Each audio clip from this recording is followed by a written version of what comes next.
नमस्कार, मुद्दा देख रहे हैं आप और मैं हूं आपके साथ ज्योति सांगवान। आज का मुद्दा है मिशन 2024। हरियाणा में 2024 के चुनाव से पहले साल 2023 यानी ये साल सभी दलों की सियासत के लिए बेहद खास है। सभी दल अपने अपने स्तर पर अपनी अपनी रणनीति के साथ मिशन 2024 की तैयारी में जुट चुके हैं। सीएम मनोहर लाल की बात करें, जनसंवाद कार्यक्रम के जरिए पूरे हरियाणा के सभी 22 जिलों और सभी 90 हलकों का दौरा करने वाले हैं, जनता से संवाद करने वाले हैं। जेजेपी भी संगठन मजबूती के लिए लगातार प्रयासरत है। कांग्रेस की बात करें, मुख्य विपक्षी पार्टी कांग्रेस भी हाथ से हाथ जोड़ो अभियान के जरिए जनता के बीच जा रही है।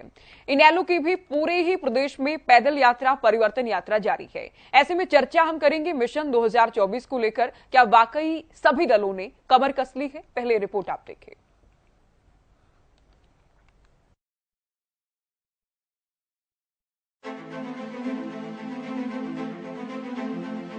हरियाणा में चुनाव से पहले चुनावी हलचल तेज हो गई है। सभी दल जनता के बीच सक्रिय हो रहे हैं। सीएम मनोहर लाल भी जनसंवाद कार्यक्रम के जरिए हरियाणा में सभी 22 जिलों और 90 हलकों में जाने वाले हैं। जी हां, 2 अप्रैल से सीएम भिवानी से कार्यक्रम की शुरुआत करते हुए सभी जिलों में लोगों से संवाद करेंगे, नई परियोजनाओं का लोकार्पण और शिलान्यास करेंगे, तो योजनाओं का फीडबैक लेकर रफ्तार देने की भी कोशिश करेंगे।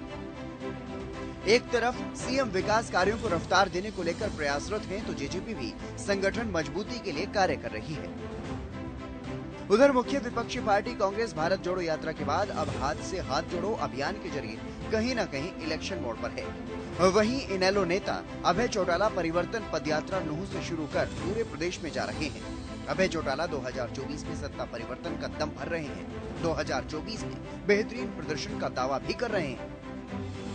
लिहाजा सभी दलों ने चुनाव से पहले कमर कस ली है, क्योंकि लोकसभा के ठीक बाद हरियाणा में विधानसभा चुनाव होने हैं। ऐसे में ये साल चुनावी तैयारियों के लिहाज से सभी पार्टियों के लिए निर्णायक साबित होने वाला है। देखना ये है कि कौन सी पार्टी किन मुद्दों के साथ मिशन 2024 के लिए जमीन तैयार करती है। चुनाव से पहले या चुनाव के समय तक गठबंधन की क्या स्थिति रहती है?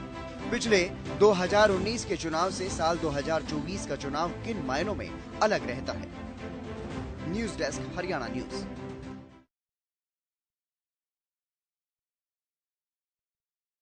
2024 का आगाज हो गया है हरियाणा में, क्योंकि टाइमिंग जो रहती है लोकसभा के ठीक बाद हरियाणा में विधानसभा चुनाव होते हैं। आप जानते हैं किस दल के क्या होंगे मुद्दे और क्या के वर्तमान के हरियाणा के राजनीति के मुद्दे।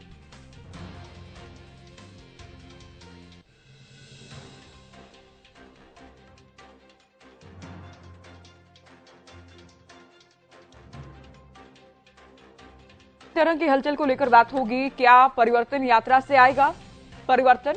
हाथ से हाथ जोड़ो से क्या वोट जुड़ेंगे? क्या कांग्रेस पार्टी खुद जुड़ पाएगी? सवाल ये भी। तो क्या मिशन 2024 का आगाज हो गया है? क्योंकि सरकार ने परियोजनाओं को रफ्तार देने की रफ्तार तेज कर दी है। अधिकारियों को भी साफ तौर पर निर्देश दिए गए हैं, 2 घंटे रोजाना लोगों की शिकायतें सुनी, उनका निवारण करें। सीएम खुद सभी हलकों में लोगों के बीच जाएंगे, जनसंवाद करेंगे। कांग्रेस हाथ से हाथ जोड़ो यात्रा निकाल रही है, अभियान चला रही है। परिवर्तन यात्रा इनेलो की जारी है। जेजेपी भी संगठन मजबूती की दिशा में लगातार प्रयासरत है। चर्चा हम करने वाले हैं आज का जो मुद्दा है मिशन 2024 को लेकर।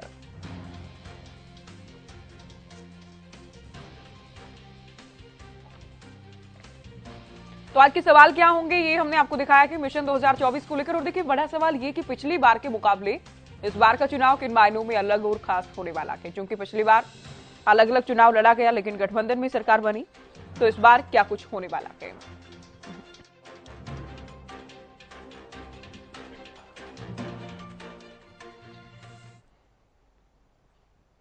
मिशन 2024 को लेकर आपने हमारी रिपोर्ट देखी, ग्राफिक्स के जरिए हमने आपको सवाल दिखाया कि इन सवालों को लेकर आज चर्चा का प्रयास होगा। कुछ खास मेहमान हमारे साथ जुड़ गए हैं। हरियाणा बीजेपी से प्रवक्ता रमन मलिक जी चर्चा में जुड़े हैं। कांग्रेस प्रवक्ता बजरंग दास जी गर्ग हमारे साथ हैं।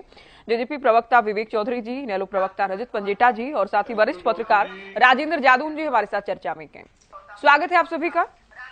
शुरुआत बीजेपी से रमन मलिक जी, 2023 और चूंकि 2024 में चुनाव है, तो कहीं ना कहीं निर्णायक ये साल है और जिस तरह से गतिविधियां तेज हो गई हैं, सरकार की भी संगठन की भी, मानकर चले मिशन 2024 में जुट गए हैं। हम तो 2019 में 2024 के लिए जुट चुके हैं जी। तो हमारे लिए तो हमेशा चले हुए थी यही मूल मंत्र है और इसको हम कभी छोड़ते नहीं। जी। लेकिन मेरा जो विषय आज है, जिसके ऊपर मैं आपसे बात भी करना चाहता हूँ, आपके समक्ष रखना भी चाहता हूँ, कि इस समय रेटरिक के अलावा सिर्फ एक जिसे बोलते हैं ना मजाक और एक हवा में छोड़ने के अलावा तथ्यों और सत्यों के साथ ऐसे तथ्य और ऐसे साक्षात जिनको सत्यापित करा जाए, उनके साथ इस सरकार की बुराई करने वाला एक व्यक्ति मेरे को नहीं मिल रहा। क्योंकि ये जो तरीका है इनका काम करने का, वो ये है कि बस फेंको और भाग जाओ। मैं आज भी आपके चैनल के माध्यम से बोलता हूं, सत्यापित करिए साक्षातों को और इस सरकार के उसकी गलतियों को दिखाइए। वो जरूरी है, क्योंकि वही लोकतंत्र की असली सेवा है। लोकतंत्र की सेवा हल्ला बोल के और सिर्फ सड़कें रोक के नहीं होती है। सरकारों को गलत काम से रोकने के लिए साक्षात इकट्ठे करने और उनके ऊपर केस डालने से भी डेमोक्रेसी की सेवा होती है, लोकतंत्र की सेवा होती है। आज तक इनमें से ये काम करने के लिए किसी के पास टाइम ही नहीं है। जी बजरंग दास जी, देखिए एक बात तो मलिक साहब ने कह दी है कि सरकार की खामियां निकालने के लिए विपक्ष के पास क्या, किसी के पास कोई ठोस वजह, कोई कारण, कोई बात नहीं है। इस पर हम आएंगे। लेकिन बीजेपी ये कहती है कि हम तो 24/7 365 जो डेज हैं लगातार चुनाव की तैयारी में जुड़े रहते हैं। तो पूरा साल बीजेपी तैयारी करती है, 365 दिन। दावा ये है कि हम तो 2019 में जुट गए थे। मेरा सवाल आपसे ये कि आप लोग हाथ से हाथ जोड़ो अभियान चला रहे हैं। पहली बात तो ये कि अभियान नजर नहीं आता धरातल पर, और क्या इस अभियान के जरिए कांग्रेस पार्टी खुद को जोड़ पाएगी, नेताओं को जोड़ पाएगी उस पार्टी के सामने जो कि पूरा साल चुनाव की तैयारी में रहती है? ज्योति जी, कांग्रेस पार्टी आज से नहीं लगातार सड़कों पे है, जनता के बीच में है। कांग्रेस पार्टी का हर नेता, हर कार्यकर्ता जनसंपर्क अभियान चलाए हुए हैं, घर घर जनता के बीच जाकर संपर्क कर रहे हैं। और मेरे साथी बोल रहे थे भी एक भी व्यक्ति हरियाणा में ऐसा नहीं मिला जिसने सरकार की कोई कभी बुराई की हो। मैं पूछना चाहता हूं भाई, कोई साथी बुराई करने नहीं मिला हरियाणा में, तो सरकार ने लाठी चार्ज की किसानों के ऊपर, वो कौन थे? सरपंचों को दौड़ा दौड़ा कर पीटा, वो कौन थे? छात्रों को पीटा, उन पर झूठे केस बनाए, वो कौन थे? आंगनवाड़ी महिलाओं के ऊपर लाठी चार्ज की, वो कौन थे?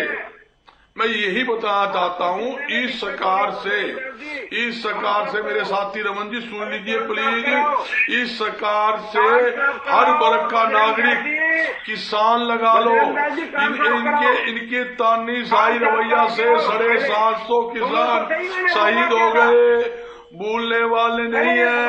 इनके कारण जो लोगों को लाठियां लगी है, कमर पर लगी है, पैर पर लगी है, हाथ पे लगी है, रमन जी को, ज्योति जी को चुप कराओ, इनको सुनने की क्षमता रखे।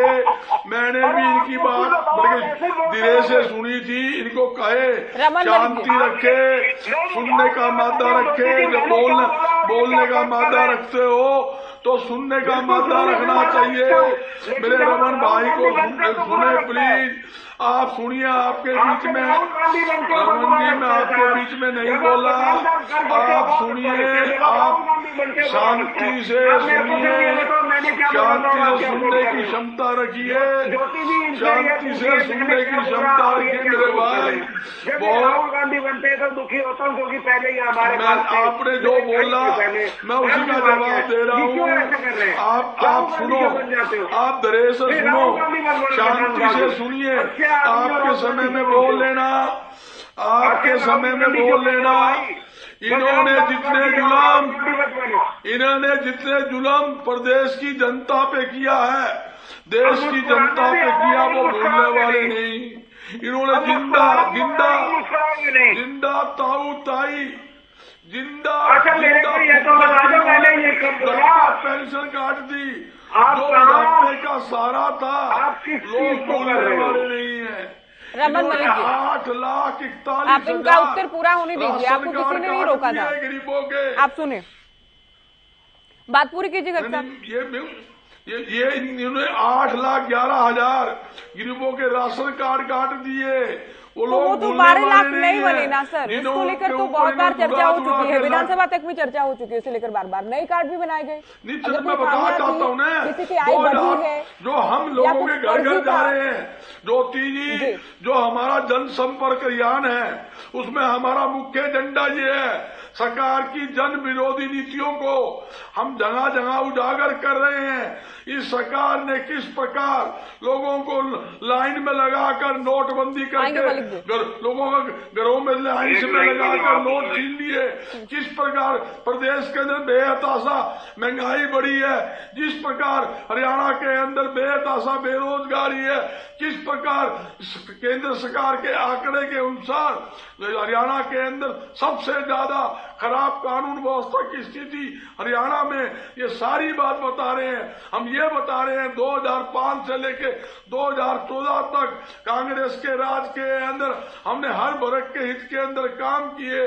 गरीबों के लिए हमने राशन देने का काम किया, हमने 20 रुपए किलो दाल देने का काम किया, हमने हर एक घर को पेंशन देने का काम किया, हमने बुढ़ा यहाँ तक कि किसी का राशन कार्ड नहीं काटे, हमने लोगों को राशन कार्ड बनाए, यहाँ तक कि हमने। ठीक है, अभी चर्चा को आगे ले जाएंगे, लेकिन उस पर तो सवाल ये ना कि फिर क्यों 67 से 40 पर आ गए और 40 से 15 पर आ गए।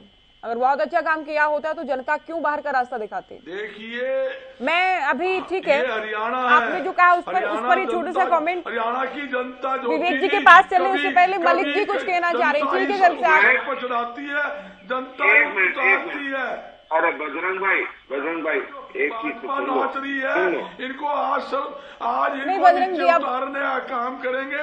इन्होंने जो तानाशाही अरे बजरंग जी, सुनो तो सही। विपक्ष की आवाज दबाना चाहते हैं, आम जनता को गला घोटना चाहते हैं।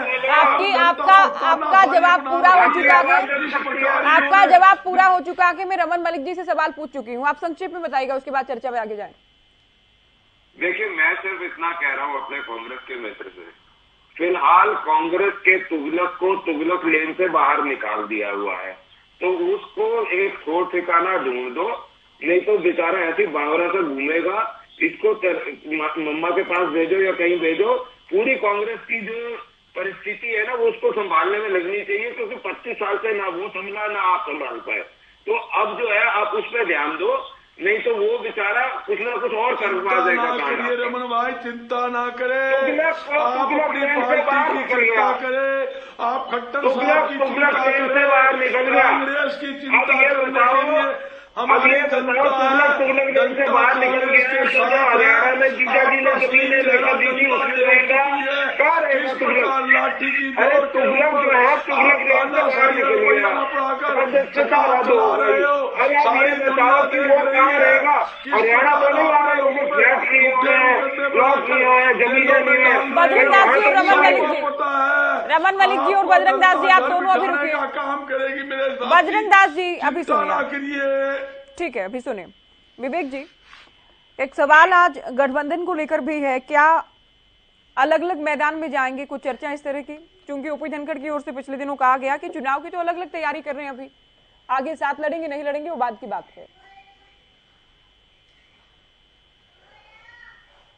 ज्योति जी, पहले मैं जो तमाम प्रवक्ताओं को सुन रहा था उनका भी जवाब देना चाहूंगा, और जो आपने सवाल किया उसका भी जवाब दूंगा। जो आपने सवाल किया कि गठबंधन में लड़ेंगे या नहीं लड़ेंगे, वो धनखड़ जी ने भी कहने का काम किया, और समय समय पे दुष्यंत चौटाला जी ने और डॉक्टर अजय सिंह चौटाला जी ने भी बताने का काम किया। जब चुनाव आएंगे तब देखा जाएगा कि गठबंधन में लड़ेंगे या बिना गठबंधन के लड़ेंगे। आज के दिन दोनों ही पार्टियां अपनी अपनी तैयारी करने पे लगी हुई। आज के दिन जननायक जनता पार्टी का संगठन मजबूती से काम कर रहा है। बूथ लेवल तक हमारे, चाहे बूथ योद्धा हो चाहे हमारी बूथ सखी हो, हमने बढ़ाने का काम किया। हर एक ब्लॉक पे, डिस्ट्रिक्ट में हर एक पदाधिकारी हमारे द्वारा संगठन तैयार किया गया, पदाधिकारी बनाए गए। सोचने की बात तो ये है, बजरंग दास जी अभी बातें तो कर रहे थे, उन्होंने अपनी पार्टी के बारे तो कुछ नहीं बताया, सरकार की खिलाफत करने पे सारा टाइम निकाल दिया। बजरंग दास जी ने यहीं बैठ के आपके चैनल पे बैठ के ही कहा था कि 28 फरवरी तक हमारा सारा संगठन बन जाएगा। हाँ। क्या बन गया क्या आज के दिन 28 मार्च होगी, फरवरी तो चली गई, 28 मार्च तक इनका संगठन नहीं है और आने वाले समय में भी इनका संगठन होना चाहिए। आप संगठन की बात संगठन के बिना आप सुनिए, आपके बारे में बजरंग जी मैं नहीं बोला, आपको बहुत गंदी आदत है, आपको ये बहुत गंदी आदत है बीच में बोलने की। ज्योति जी फिर डिबेट यही कर देंगे, बजरंग दास जी, इनका हर डिबेट में यही काम है। बजरंग दास जी, आप बजरंग दास जी अपने बारे में बताइएगा, अगर मैं कुछ गलत बोल रहा हूँ मैंने आपको सुनने का काम किया, आपने कुछ भी झूठ बढ़ाई मारने का काम किया। आपके विधायक आप ज्योति जी ऐसे काम नहीं चलेगा। बजरंग दास जी आप सुनिए, अभी संगठन क्या होता है ये परिभाषा जो मानी जाती है वो हम आपको बता देंगे। नहीं जा रहे संगठन क्या होता है आपके अगले प्रश्न में मैं आपको बताऊंगी भी, आपसे पूछूंगी भी। बात करते हो कांग्रेस की। नहीं बजरंग दास जी आप ऐसे नहीं बोलेंगे सर, नहीं ऐसे नहीं बोलेंगे, हमारे नहीं आप साथ साथ नहीं बोलते रहेंगे, कोई तरीका नहीं है बिल्कुल भी बातचीत का। आप अपनी बात कह चुके हैं, अभी सुनिए विवेक जी को बात पूरी करने दीजिए। बजरंग दास जी आप उम्र में बहुत बड़े हैं, पहले डिबेट पे बैठना सीखिए। आपका हर डिबेट का यही काम हो गया, कैसे आप डिबेट खराब करने का काम करते हैं। तब मेरे को सिखाओ मत, मैं सीखा ज्योति जी आज हमारे जननायक जनता पार्टी आप सीखने की जरूरत है, आपको सीखने की जरूरत है। कांग्रेस के आज पूरे दिन इसी कारण है कि आप जैसे प्रवक्ता डिबेट पे बैठे हैं। पार्टी की बात करो, आपकी पार्टी आज अरे आपने कांग्रेस की करी होती, मैंने तो शुरुआत में कहा आपने कांग्रेस की कोई बात ही नहीं करी, आपने तो सरकार की कमियां गिनाने का काम किया। आप बताइए ना पार्टी क्यों नहीं बन पाया बात करते हैं, आप बताएंगे 3 महीने 13 में, आप बताएंगे 3 महीने 13 में क्यों उठते हो सोते जागते, क्यों दिखता है दुष्यंत, सिर्फ दुष्यंत आपको दिखता है कुछ और। अरे अपने संगठन टाइम किया होता है, जितनी गिलावट दुष्यंत चौटाला जी के करने में लगाया बजरंग दास जी ऐसे नहीं चलेगा। जनता जान चुकी है किस तरह जीजा जी की सेवा करने में समय गवाया, वो सब कांग्रेस की बात करेंगे ना तो आपने भी तो बात की ना, और आप उनको कहते हैं कि 3-13 में नहीं सरकार में, ये तो आपने कांग्रेस की बात की क्या कोई? आपने कांग्रेस की बात की? सरकार में है सर 3-13 आपने कांग्रेस की बात की? आपको किसी बात की आपत्ति है आप लिख कर रखिए, आपको समय दिया जाएगा, आपके उत्तर में पूछूंगी। मैंने नहीं कहा, नहीं आप साफ नहीं बोलेंगे, आप डिबेट को खराब नहीं करेंगे। बजरंग दास जी जिस तरह से रजत जी इंतजार कर रहे हैं, राजू जी इंतजार कर रहे हैं, चिंता न कीजिए, उन लोगों का समय बर्बाद हो रहा है इस वक्त। चिंता ना कीजिए, जिस तरह आप डिबेट कर रहे हैं उसी तरह डिबेट करूंगा। ज्योति जी हमारा संगठन मजबूत है, हम हर समय चुनाव के लिए तैयार हैं और आज के दिन ग्राउंड लेवल तक अगर हमारा संगठन है वही हमारी शक्ति है। और जो पिछले चुनावों में भी दिखाने का काम किया गया, चाहे वो निकाय चुनाव थे, चाहे पंचायत चुनाव थे और चाहे विधानसभा चुनाव थे, आज के दिन जब भी चुनाव होंगे बहुत ही मजबूती से जननायक जनता पार्टी चुनाव लड़ने का काम करेगी। ठीक है, बातें ये बड़ी बड़ी करते हैं, विधायक नाराज है, फलाना नाराज है, हमारे विधायक छोड़ के नहीं जा रहे। अगर नाराज है, परिवार में कोई नाराज होता है उसे मना भी विधायक क्यों छोड़कर जाएंगे सर? विधायक क्यों छोड़कर जाएंगे? विधायकों को विधायकी अच्छी नहीं लगती क्या? नहीं, इनके छोड़ के जा रहे, कांग्रेस के छोड़ के नहीं गए। तो ज्योति जी कांग्रेस छोड़ के गए, सरकार छोड़ के गए ना, एक का नाम बताओ, नहीं कौन सा छोड़ के गए ना, हमारे हमारे छोड़ के जाएंगे। अपने विधायकों की चिंता कीजिए, आगे और भी विधायक माल खाने लग रहे हो, इनके और भी विधायक जाने के लिए तैयार है। नहीं अभी आप दोनों सुनिए। अरे आप मंत्री बबली आप पे रोप लगा रहा है, बबली कहता है भाई तुम संगठन चलाओ सरकार में। अरे बजरंग दास जी आज आप सोच कर आए हैं, आप केवल समय बर्बाद करते रहेंगे। बजरंग दास जी मन बनाकर आए हैं, आज टाइम बर्बाद करवाएंगे डिबेट का आप। बजरंग दास जी ऐसे नहीं चलता ना, पूरे दिन तभी लग रहे हैं तो अटैक कर रहे तो आपको आप वाइंड अप हो गया क्या सर? क्या डिबेट खत्म हो गई है? पूरे दिन आज इसीलिए क्या डिबेट खत्म हो गई है? आपको टाइम ना दिया गया हो? आप लगातार साथ नहीं बोलते रहेंगे, बिल्कुल नहीं। ऐसे मैं चर्चा नहीं कर पाऊंगी बजरंग दास जी, ऐसे चर्चा होगी ही नहीं।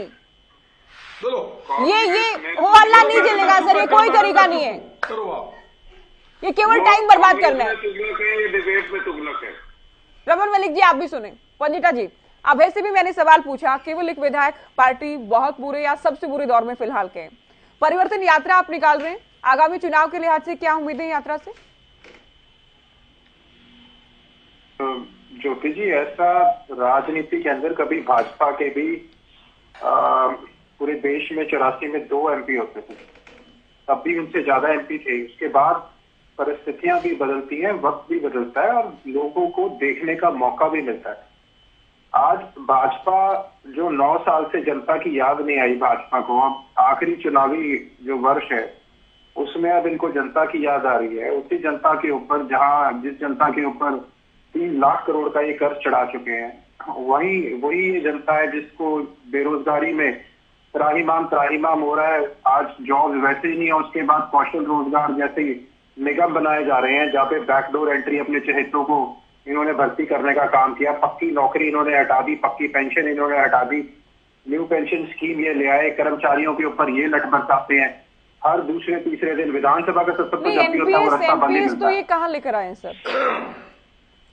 नहीं, बिल्कुल ओपीएस भी तो नहीं लेके आए ना। एनपीएस नहीं, ओपीएस नहीं लेकर आए, इन्होंने वादा भी नहीं किया था। बीजेपी ने तो वादा नहीं किया था, जेजेपी ने वादा किया था। एनपीएस तो हुड्डा साहब ही ले आए थे। और बेरोजगारी को लेकर सरकार कहती है, सीएम साहब की ओर से भी आंकड़े दिए गए, सीएमआई के आंकड़े मानते नहीं, 6 पॉइंट समथिंग आंकड़े हैं, 6% आंकड़ा के बेरोजगारी का। सरकार तो 2% बोल देगी, मान लेंगे क्या आप? कोई जनता के हलक से नहीं उतरती जब 13 लाख आवेदन आते हैं ग्रुप सी की भर्ती के लिए, 10 लाख आवेदन आते हैं कोई भर्ती निकाल वो पता है जनता को। ये कौन और पहले जो आपकी बात का सवाल था, पहला जो आपका सवाल था, न्यू पेंशन स्कीम 2003 में अटल बिहारी वाजपेयी लेके आए थे। बिल्कुल रजत जी, लेकिन राज्यों के लिए अरे मलिक जी सुनिए, आप सुनिए, लेकिन राज्यों के लिए मैंडेटरी नहीं था ना, राज्यों के लिए मैंडेटरी नहीं था, राज्यों के लिए लागू करना मैंडेटरी नहीं था उसे। तो फिर कांग्रेस ने लागू किया ना, मैंडेटरी नहीं था, कांग्रेस ने लागू किया। ऐसा कुछ नहीं है। बहुत सी स्टेट ने लागू किया, हमने उसे लागू नहीं किया था। हाँ। वो 2003 में आ गया था, 2004 में नोटिफिकेशन बन के आ गई थी, उसकी कानून बन गया था, उसका भाजपा ही थी, उसको भी जन्मी थी। कौशल रोजगार की भी यही है, अग्निवीर की भी यही है। अकेला बेरोजगारी नहीं, महंगाई के दौर में बेरोजगारी, किसान की आय दुगनी करने का वादा इन्होंने किया। मात्र 27 रुपए प्रतिदिन इनकी एनएसएसओ की रिपोर्ट है, इनके रिपोर्ट के हिसाब से है। उसके बाद टाइम पे खाद नहीं देते, जब खाद की जरूरत पड़ती है फर्टिलाइजर नहीं देते। अभी भी फसलों बड़ा विधानसभा में क्या बोल रहे थे, 72 घंटे का पोर्टल नहीं खुला, 72 घंटे में क्या ये मुआवजा देंगे? अधिकारियों को आदेश दिया कि 70% से ज्यादा लॉस नहीं दिखाना। 5 एकड़ से ज्यादा आप पता चल रहा है, 5 एकड़ से किसी के 15-20 एकड़ है, केवल 5 एकड़ का मिलेगा। क्या मुआवजा देंगे ये झूठे लोग हैं, इनकी बातों पर तो कौन विश्वास करता है? इनकी बातों के ऊपर ये कुछ भी बोलते विश्वास करने की जनता, ये जनता विश्वास कर लेगी। इन्होंने खाद के ऊपर, इन्होंने फर्टिलाइजर का सब्सिडी कम करी है इस बजट के अंदर, लाखों करोड़ रुपए एफसीआई के अंदर सब्सिडी खत्म करी है। दूध दही पनीर का जीएसटी लगाने का काम किया है, सिलेंडर 1200 रुपए की है, पेट्रोल डीजल 100 रुपए की है, फिर ये माफ नहीं कर रहे। अमीरों का कल 11 लाख से माफ किया, किसानों का कल की बात करते, P2+50 इन्होंने लागू नहीं किया, कृषि का हफ्ता बता दिया। अभी तो बेरोजगारी में है, बेरोजगारी के बाद स्कूल मर्ज कर दिया इन्होंने, बुढ़ापा पेंशन नहीं दे रहे। बोल क्या है, मानता हूँ रमन मलिक जी, आप साथ मत बोलिए सर। एनपीएस का भी, एनपीएस का जेजेपी का था, 51 पेंशन भी जेजेपी का था। इन्होंने बुढ़ापा पेंशन लागू करी, कानून व्यवस्था का इन्होंने पट्टा बता दिया। संदीप सिंह बात कर रहे थे कि बंगला जाएगा, संदीप सिंह का भी बंगला जाना चाहिए। संदीप सिंह का भी गंभीर आरोप है, महिलाओं के ऊपर अत्याचार ये करते हैं। उसके बाद भर्ती क्या है, स्कूल में टीचर नहीं है, अस्पताल में डॉक्टर नहीं है। आप बताओ क्या कितने पद खाली पड़े हैं? 1,80,000 से ज्यादा पद खाली पड़े हैं। 14 लाख तो भर्तियां 14,000 तो भर्तियां रद्द कर दी, पोस्ट खत्म कर दी।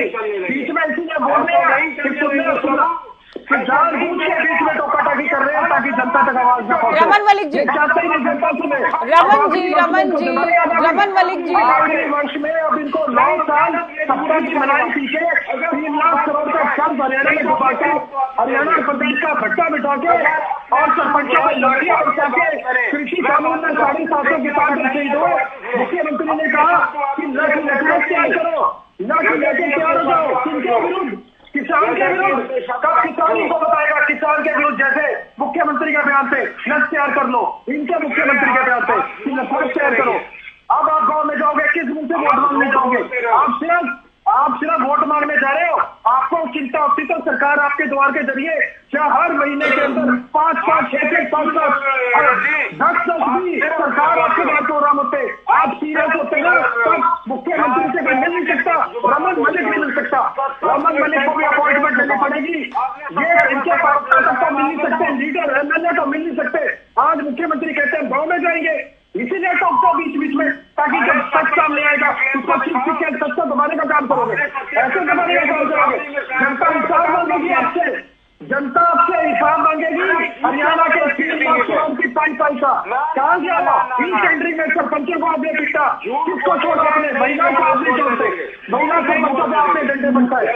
हम महिला बीच में, यही तो आपका इतना भी संयम नहीं है आपमें, इतना भी संयम नहीं है कि आप बीच में सुन सको। रमन मलिक जी, जब से पंजेटा जी बोल रहे हैं आप साथ साथ बोल रहे हैं सर, ये क्या तरीका है? पीएचडी ये चिल्ला चिल्ली क्या तरीका है सर? एक दूसरे को बीच में टोकना रोकना, ये क्या तरीका है? दर्शक नहीं सुन पा रहे सर, केवल समय की बर्बादी। आप क्या बोल रहे हैं रजत जी, क्या बोल रहे हैं? दर्शक नहीं सुन पा रहे, खुद मैं नहीं सुन पा रही हूँ। तो समय की बर्बादी क्यों सर? अपने समय में बोलिएगा ना, आपको टाइम दिया जाएगा। लाखों आवेदन आ रहे हैं, बेरोजगारी आप कहते हो, बेरोजगारी, अगर बेरोजगारी न होती तो एमटेक, बीटेक और पीएचडी बच्चे चपरासी। ठीक है रजत जी, आपने बहुत सारी खामियां निकाली हैं, आपने बहुत सारे आरोप सरकार पर लगाए हैं, बहुत सारी बातें आपने कह दी। मलिक जी, आपको किस बात से आपत्ति थी, क्या कहना चाह रहे थे आप? ये कह रहे हैं कि सरकार ने आदेश दिए कि 70% से ऊपर गिरदावरी में मत दिखाइए क्लेम। इसका सभी अखबारों में है, सभी मुख्य अखबारों में है। आप उसका साक्षात दीजिए ना कि सरकार ने कौन से लिखित आदेश दिए? दिखाता हूँ, अभी दिखाता हूँ, रुको। कौन से लिखित आदेश दिया सरकार ने? अभी दिखाता हूँ। कौन सा आदेश दिखाया? सरकार के कौन से देश को आदेश आए हैं कि 70% से ऊपर मत दिखाइए? दिखाइए कहाँ है? रुको, सिर्फ वोट देने से काम नहीं चलेगा। ये लो सिरसा भास्कर की खबर है, लो एक और खबर भी है, वो भी दिखाता हूँ, रुको। खबर को छोड़ दो, आज तो मेरे को कोई प्रूफ दिखाओ उसका कि सरकार ने ये आदेश जारी करे हैं, आप दिखाओ। ये भी भास्कर की न्यूज है, भास्कर की न्यूज हो गया, किसी की भी हो, मेरे को उससे फर्क नहीं पड़ता। इस देर कोई गैजेट, कोई नोटिफिकेशन कुछ है कि सिर्फ एक नोटिफिकेशन नहीं, सरकार नुकसान ही नहीं दिखा रही। 5 एकड़ के ऊपर मुआवजा दे रहे, ये भी नोटिफिकेशन है, पूरे गाँव में नहीं है। मैं भी आपके साथ कराऊंगा, लेकिन आप ये अफवाह फैला रहे हो। 5 एकड़ के ऊपर आप नुकसान नहीं दे रहे, ये तो सरकार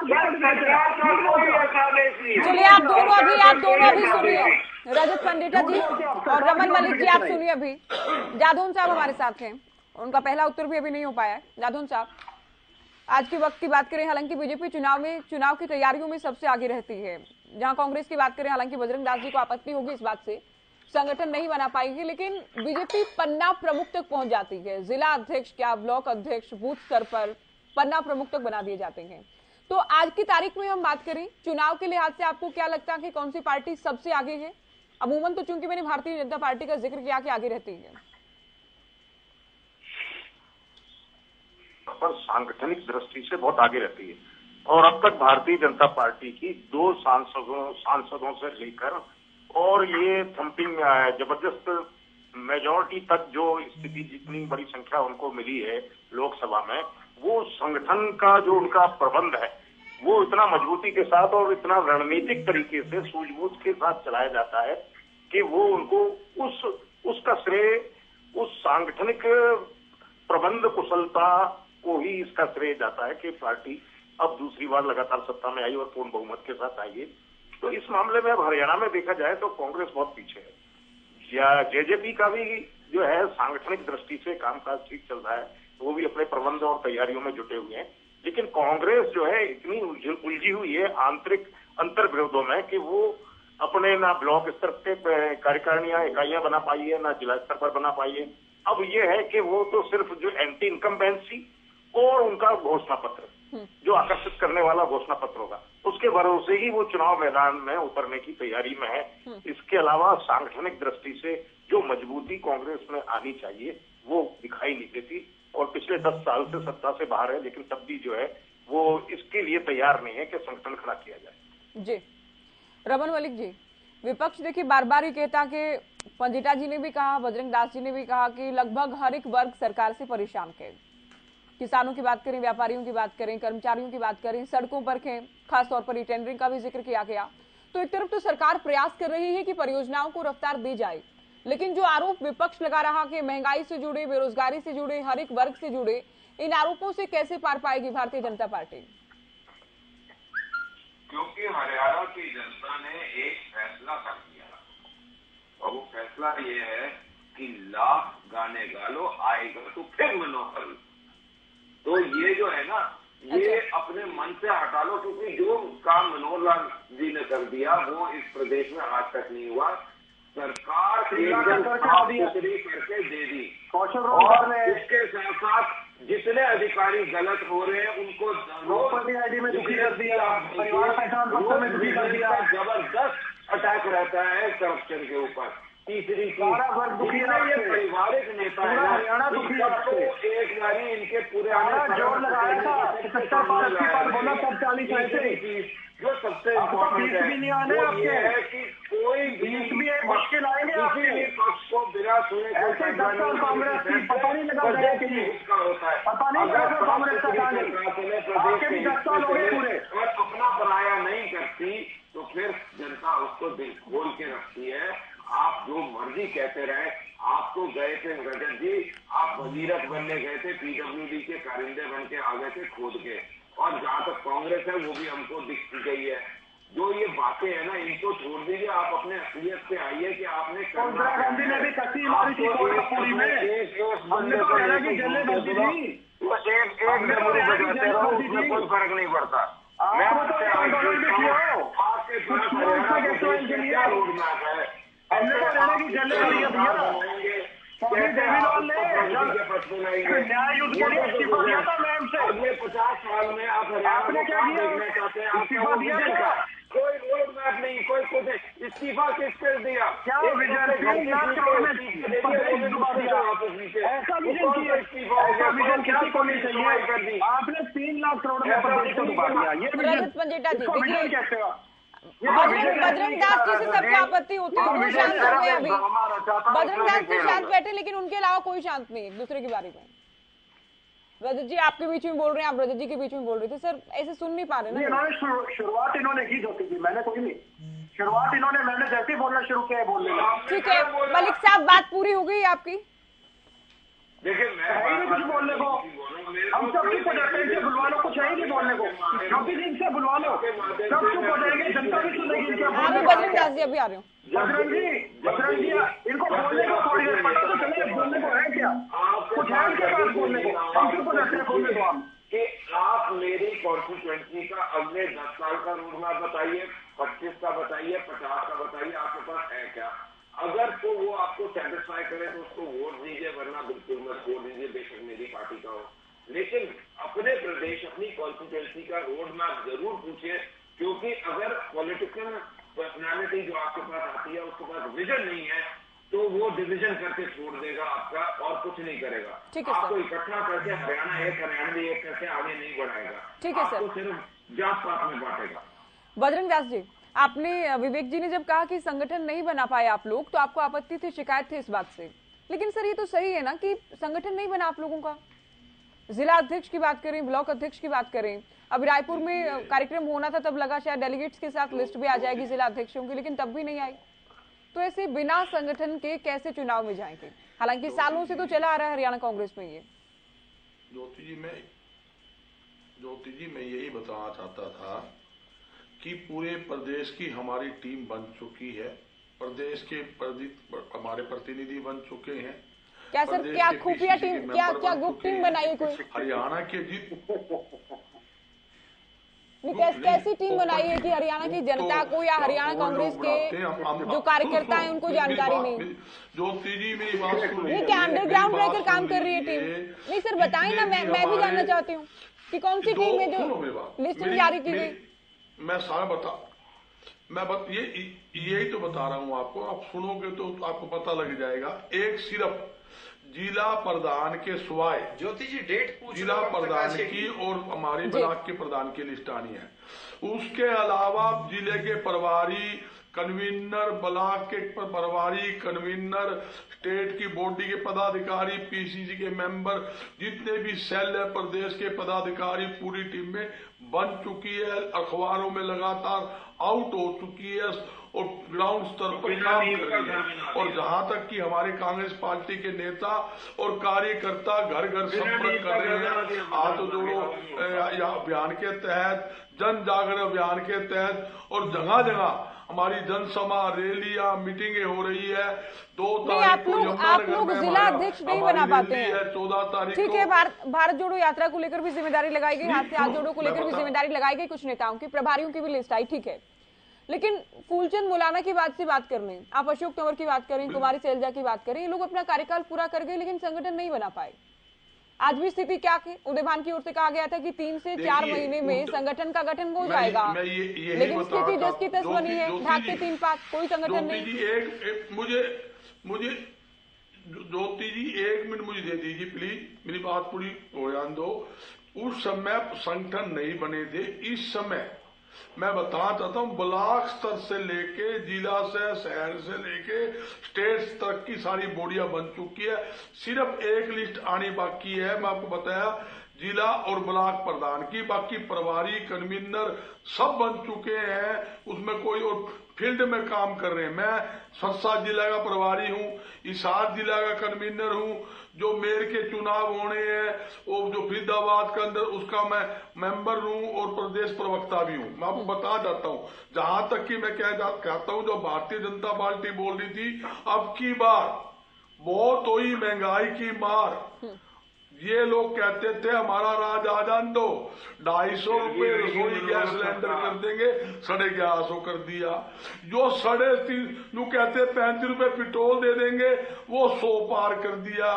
ये जो कहते थे, मोदी साहब का खुद का बयान था 2 करोड़ युवाओं को आए साल नौकरी दूंगा, बता दो 2 आदमी को नौकरी दे पाए को। इन्होंने नौकरी छीनने का काम किया है। ये इन्होंने घोषणा की थी हरियाणा के युवाओं को उद्योग के माध्यम से 70% युवाओं को नौकरी देंगे, 70 आदमी को ये नौकरी नहीं दे पाए हैं। ये जहां घोटाले की बात आती है आपके सामने है नया एक और घोटाला, प्रॉपर्टी आईडी घोटाला। 18 करोड़ 11 लाख रुपया टेंडर एक जयपुर की कंपनी अयासी कंपनी को टेंडर दिया और इन्हीं के बीजेपी के नेता गौतम सरदाना, हिसार का नगर निगम का मेयर और उनका ही हाउस, उन्होंने प्रस्ताव पास किया, जबकि निकाय मंत्री भी हिसार के अंदर कमल गुप्ता बैठा है। प्रस्ताव पास किया, भाई सारी प्रॉपर्टी गलत एंट्री हुई है, इसकी पेमेंट रोको, इसके खिलाफ कार्रवाई करे। उन्होंने प्रस्ताव पास करके मुख्यमंत्री को लेटर दिया, निकाय मंत्री को लेटर दिया और जो निकाय कमिश्नर उनको सबको भेजा, अखबारों में दिया बयान। उसके बावजूद 18 करोड़ 11 की बजाय 65 करोड़ से ज्यादा पेमेंट कर दी। आज आपके सामने हजारों लोग नगर निगम के अंदर अपनी प्रॉपर्टी ठीक कराने के लिए 8 महीने से धक्के खा रहे हैं। ये तो घोटाले की सरकार है आपके सामने। ये किस मुंह से बोलते हैं? आपके सामने धान घोटाला हुआ, सरसों घोटाला हुआ, बाजरा घोटाला हुआ, खनन घोटाला हुआ, रिश्ती घोटाला हुआ, पुलिस कस्टडी के अंदर शराब घोटाला करते हैं। आरोप बहुत सारे हैं, लेकिन ये बातें जनता को समझा पाते हैं या फिर नहीं, देखना होगा। ये जनता के मुद्दे। मैं एक बात और पूछता हूँ, ये जो सरपंचों पे लाठीचार्ज करी, महिलाओं को कुटा, एक सरकारी कर्मचारी को कुटा, ये विपक्ष का मुद्दा है क्या? या आंगनबाड़ी महिलाओं को कुटा, या इन्होंने समझो आप छात्रों एमबीबीएस के स्टूडेंट थे उनको पीटने का काम किया, 750 किसान शहीद हो गए। ये विपक्ष ने उठाया मुद्दा क्या? जिसके कमर पे डंडे लगे हैं, जिसके सिर पे डंडे लगे हैं, जिसके पैर पे डंडे लगे हैं, जिनके बेटे जेलों में बैठे हैं, क्या वो वोट दे देंगे? वो इंतजार कर रहे हैं, जो 2024 का इंतजार कर रहे हैं। किस प्रकार 2000 चोट, वो कहते हैं चोट का बदला वोट से, 2024 में जनता लेगी। और मैं एक बात और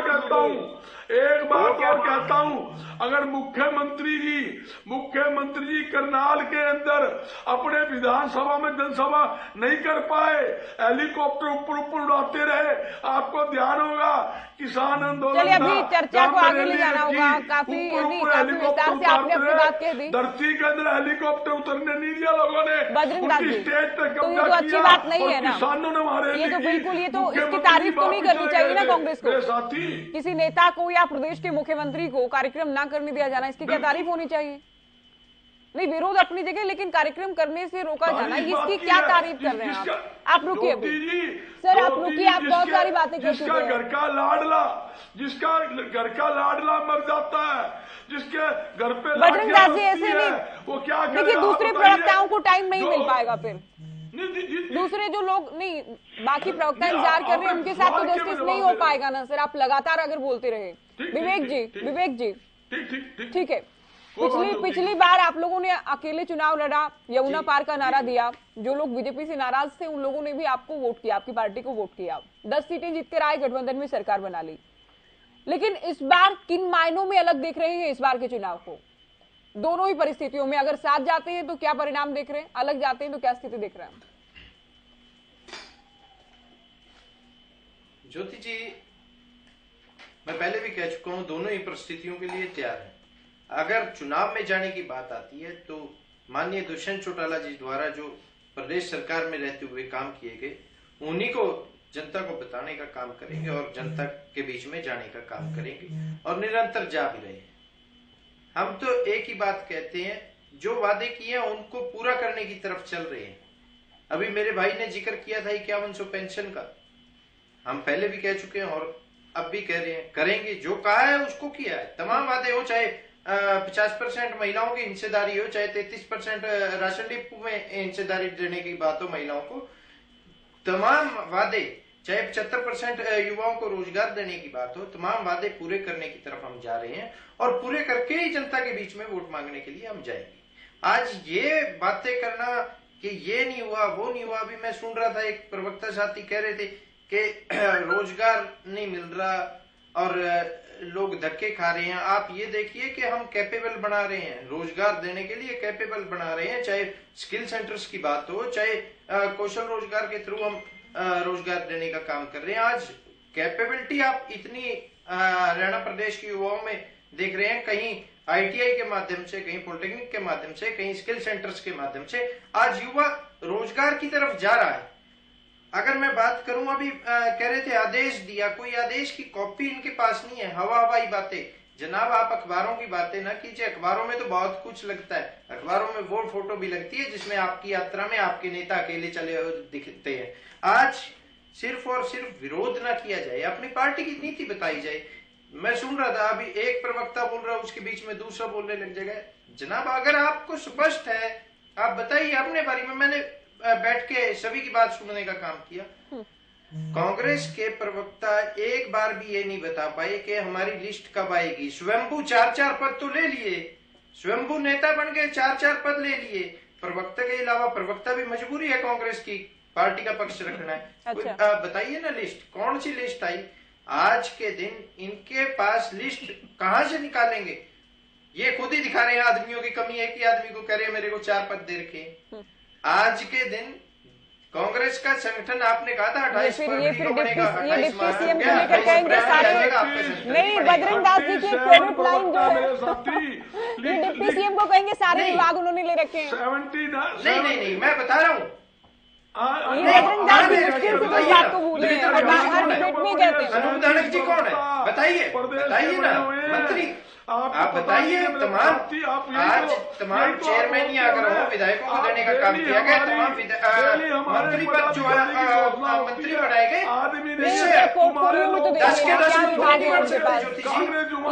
ये कांग्रेस कहती है इसलिए मैंने कहा, ये दादा गौतम कह देते हैं इसलिए कांग्रेस कहती है, दादा गौतम कहते हैं इसलिए कांग्रेस कह देती है, कांग्रेस कहती है इसलिए मैंने मोदी जी, कांग्रेस क्या कहती है? कांग्रेस के नेता खुद नहीं सुनते। कांग्रेस का कोई नेता कुछ कहता है, कोई नेता कुछ कहता है। कांग्रेस के कोई नेता ये कहते हैं कि हमारी कमजोरी हम संगठन नहीं बढ़ा पाए। अगर बहुत अच्छा होता अगर कांग्रेस के नेताओं की सुन लेती। अब यहाँ आप अभी ठीक है, आपकी बात हम तक आ चुकी है, आप बात कह चुके हैं। बजरंग दास जी, यही जाता है, बजरंग दास जी समझ नहीं आ रहा आप क्या कह रहे हैं। आप रुके कि ये रजत पंडिता जी, आप कुछ कहना चाह रहे हैं? आपसे मेरा एक सवाल भी रहेगा। जब पार्टी दो फाड़ हुई, उसके बाद जिन बाई इलेक्शन देखा, लोकसभा इलेक्शन कहीं भी जमानत नहीं बची, विधानसभा चुनाव में केवल इलाहाबाद जीते और बाई इलेक्शन में इलाहाबाद में मार्जिन भी कम हो गया। तो अब जबकि अभय चौटाला के अलावा दूसरी पंक्ति तो छोड़िए, पहली पंक्ति के भी बड़े नेता नहीं है इनेलो पार्टी के पास, तो क्या नहीं लगता कि बहुत मुश्किलें भी होने वाली थी आने वाले वक्त में भी? ज्योति जी, कठिन परिस्थितियों में भी पार्टी का जो रीढ़ की हड्डी है ना, जो पार्टी का वर्कर जो अपॉर्चुनिस्ट वर्कर नहीं था, जिसने अपने स्वार्थ के लिए पार्टी नहीं तोड़ी, जो पार्टी के साथ बुरे वक्त में भी खड़ा रहा, हमारी सबसे इंडियन नेशनल लोकदल को नर्सरी नेताओं बनाना। आपने मतलब ये विपक्षियों की तो एक नैरेटिव सेट किया हो सकता है, एक बारी छुरा खोल लिया पीठ में, दोबारा ऐसे लोग अब हट चुके हैं। और ये वो जजपा बोल रही है जहां हर रोज खबर आ रही है कि जजपा के नेता रोज छोड़ के कोई ऐसा दिन होगा जो खबर नहीं आती होगी। आपने एक बहुत बढ़िया सवाल जजपा के प्रवक्ता से किया था कि आपने वोट मांगा, वो भी खबर सुन लिया करो, जजपा में रोज एंट्री होगी, रोज आपके साथ ही जुड़ रहे हैं। आप बीच में ना बोले तो बेहतर होगा, क्यों डिबेट जनता देख रही। आपने इनसे सवाल पूछा था कि आपने भाजपा के अगेंस्ट वोट मांगा, आपके 10 विधायक, 10 तो चलो इनके हैं नहीं, क्योंकि अगर बराड़ा और देखे तो बबली और बराड़ा का वहां पे जूट बजेगा इनका, बेटी और रामकरण काला वहां होगा, दादा गौतम तो सरेआम में भिड़ते रहते हैं इनसे, वो भी नहीं है। बाकी उकलाड़ा की सीट, नरवाड़ा की सीट, बरवाड़ा की सीट, वो दोबारा इंडियन नेशनल लोकदल के पास जो आज की ग्राउंड रिपोर्ट है, तो वो तो देखिए आप 2024 में साफ ही हो जाएगा, जजपा साफ हो जाएगी, आपको भी क्लियर हो जाएगा कि इंडियन नेशनल लोकदल हर रोज जिसे कहते हैं ना, हर रोज स्ट्रेंथ गेन कर रही। बहुत चौंकाने वाले परिणाम होंगे, समीकरण बदल रहे हैं हर रोज, इनसे दुखी है। आपने जो सवाल किया था, मैं उस पर दोबारा आता हूं कि जब आपको वोट बीजेपी के अगेंस्ट मिला, तो यानी अब तो वोट वो आपको देने से रहे, वो वोट तो आपको मिलेगा नहीं, यानी ये 10 की 10 की जो विधायक है वो वोट तो इनके चलेगा। अब बात आती है जजपा को वोट कौन करेगा, साथ मिलकर लड़ेंगे, वो कहेंगे हम सीधा भाजपा को वोट दे देते हैं, भैया आपको क्यों दे, आपको क्यों दे हम, जो ये भाजपा का वोट ही लेना चाह रहे हैं ना, जो भाजपा के अगेंस्ट वोट है वो जजपा के अलावा दिखता है कुछ रजत भाई? चलो अपनी पार्टी में इतना टाइम दिया होता तो कुछ और होता, जजपा के अलावा कुछ नहीं दिखता, फोबिया है जजपा का। अगर जजपा कुछ है नहीं, जिक्र क्यों करते हैं? अगर आपको लगता है जजपा कुछ है नहीं तो आप जिक्र ही क्यों करते हैं? फोबिया आपको जजपा का, दुष्यंत जी का फोबिया है। पढ़े लिखे बेरोजगार, बात रोजगार देने यही रवैया आपके नेता का, अरे चुप हो जा, ऐसे ही आपके नेता बोलते हैं, अरे चुप हो जा, ऐसे ही आप बोलते हैं, सेम वही तरीका। नौकरी देने की बजाय ये कहते हैं कि हम स्किल्ड बेरोजगार, बात नौकरी देने की थी, स्किल्ड बेरोजगार पैदा नौकरी दे रहे हैं हरियाणा में, और तीसरा ग्रेजुएट बेरोजगार है पहले हरियाणा में, 1,82,000 से ज्यादा पद खाली पड़े हैं अलग अलग डिपार्टमेंट्स में, चाहे एजुकेशन ले लो, चाहे पीडब्ल्यूडी ले लो, चाहे कोई हरियाणा की पूरी लिस्ट निकाल लो, 1,82,000 कुछ पोस्ट खाली पड़ी, 14,000 कोई पोस्ट इन्होंने रद्दी कर दी, 29 बार इनके पेपर लीक हो गए, कितनी भर्तियां इनकी, पुलिस कांस्टेबल ले लो, नहर पटवारी ले लो, नहर तहसीलदार ले लो, ग्राम सचिव ले लो, एचपीएससी के एसडीएम जो लगते हैं उनको, उन तक के तो पेपर दी, 350 लाख तो एचपीएससी के दफ्तर में मिला। ये बात पढ़े लिखे बेरोजगार पैदा करने की नहीं थी, बात युवाओं को रोजगार देने की थी, जिसमें आप विफल रहे हो। पक्का रोजगार चाहिए था, कच्चा रोजगार 4 साल की भर्ती चर्चा बिल्कुल अंतिम पड़ाव में अभी, ठीक है। हालांकि सरकारी नौकरियां तो मनोहर सरकार में सबसे अधिक दी गई है सर, ये फैक्ट है अब तक के हरियाणा में। जी ज्योति जी 10 सेकंड ले रहा हूँ, 10 सेकंड। इन्होंने कहा था 72 घंटे के अंदर पोर्टल में रजिस्ट्रेशन कराओ, 72 घंटे खत्म हो गए, पोर्टल नहीं खोला सरकार ने, ये बड़ी बड़ी बातें आप बैठ के कर सर रहे हैं। आखिरी 1 मिनट है मेरे पास, जादौन साहब से आखिरी कमेंट ले लेंगे सर। अगर आप सुनेंगे तो आखिरी कमेंट जादौन जी से, आखिरी कमेंट, ठीक है सर। हरियाणा के ऊपर प्रदेश रजत पंजटा जी आप सुनिए सर, आप सुनिए अभी राजेंद्र जादौन जी बोले, आखिरी कमेंट आपका। हाँ जी, हाँ जी। नहीं, वो ऐसा है इनकी कि कोई नहीं कांग्रेस को सुनता जो है यार, पिछली बार 31 सीटें मिल गई, तो उनको लगता है कि अब हम जो है इस गवर्नमेंट की एंटी इनकम्बेंसी के सारे जीत जाएंगे। संगठन वो खड़ा नहीं कर पा रहे, और संगठन नहीं खड़ा कर पाने के पीछे ये पार्टी की आंतरिक गुटबाजी है। जब भी यहाँ से लिस्ट जाती है, कुमारी शैलजा जब प्रदेश अध्यक्ष थी, तब भी जिलाध्यक्षों ब्लॉक अध्यक्ष नियुक्त करने के लिए एक लिस्ट भेजी गई थी हाईकमान को, लेकिन वो फाइनल नहीं हो पाई क्योंकि दूसरे गुटों ने कहा कि हमारे समर्थकों को कम लिया गया और वो उनको भी जगह दी जाए, और उस विभाग में जो है वो लिस्ट रोक दी गई। और ऐसा होता है तो करीब 10 साल पूरे होने जा रहे हैं, कोई संगठन नहीं है। अब कांग्रेस तो जो है एंटी इनकम्बेंसी के सहारे ही है। वो एंटी इनकम्बेंसी सरकार को भी नहीं दिखाई देती, पिछली बार भी नहीं दिखाई दी, वो 75 पार का नारा लगाते रहे। बहुत सारे जो है मीडिया विश्लेषणों में भी दावा कर दिया गया कि 80 तक सीटें मिल रही हैं, लेकिन पता चला कि उनको तो मेजोरिटी नहीं मिली, सिंपल मेजोरिटी नहीं मिली। तो अब ये सतर्कता के साथ चुनाव लड़ने की जरूरत है। भाजपा को तो ज्यादा सतर्क रहना पड़ेगा, क्योंकि पिछली बार उनको भाजपा विरोधी मत भी मिला है। अब इस बार वो भाजपा के साथ है, और जिन भाजपा विरोधियों ने इनको मत दिया है, वो इस बार क्या फैसला करेंगे ये देखने की बात है। बिल्कुल, देखिए इतना मलिक साहब माफी के साथ सर आगे वक्त नहीं है, अभी आगे वक्त नहीं है सर। इतना क्लियर है कि बहुत दिलचस्प होने वाला है मिशन 2024 का मुकाबला बेहद अहम और बेहद दिलचस्प होने वाला है। आप सभी का बहुत शुक्रिया, आप लोगों ने वक्त दिया। तो इसके साथ फिलहाल इतना ही, दीजिए इजाजत, नमस्कार।